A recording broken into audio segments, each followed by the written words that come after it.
while we were there, we met many, many Americans who had sort of given up on, they had these chronic diseases, rheumatoid arthritis, that Western medicine can treat but not really cure.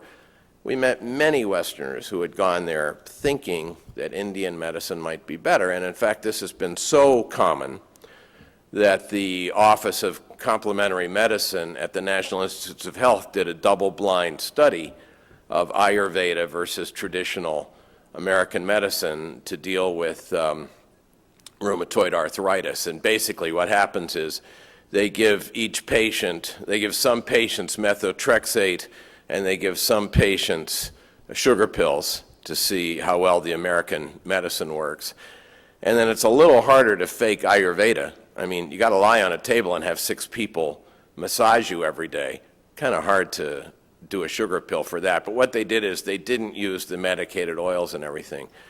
And the result was mixed, frankly. Some American patients did better with the Ayurveda than they did with methotrexate, and some really didn't have much gain. So I think this issue is still out, but still there are a lot of people who do go overseas to get this traditional medicine.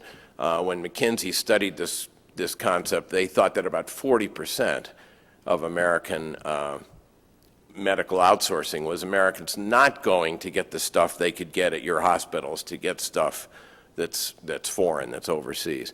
And then the third branch, so I talked about Americans going overseas for allopathic treatment, Americans going overseas for foreign kind of complementary treatment.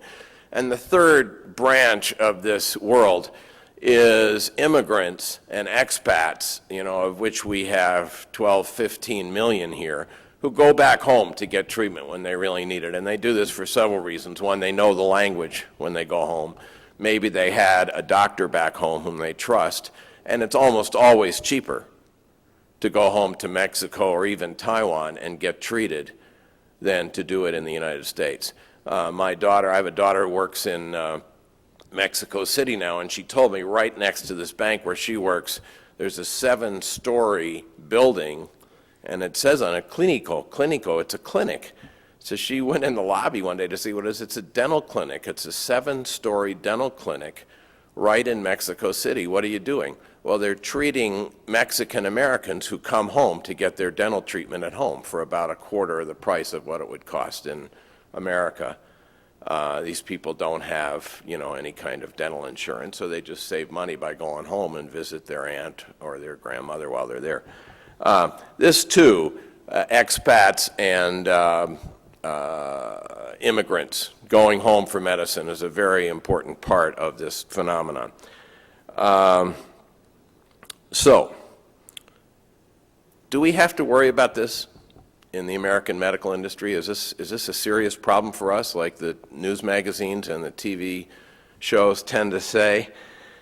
Well, if the Medical Tourism Association is right, we better worry. They claim 1 million Americans went overseas this year, and that 10 million will be going overseas for treatment in 5 years, and those are 10 million patients who will be coming into our hospitals, visiting our doctors, using our labs if they weren't overseas. So if those numbers were right, we should worry. My answer is no. Those numbers are not right. I think there's an enormous amount of hype in this, and I'll try to explain to you why, I think.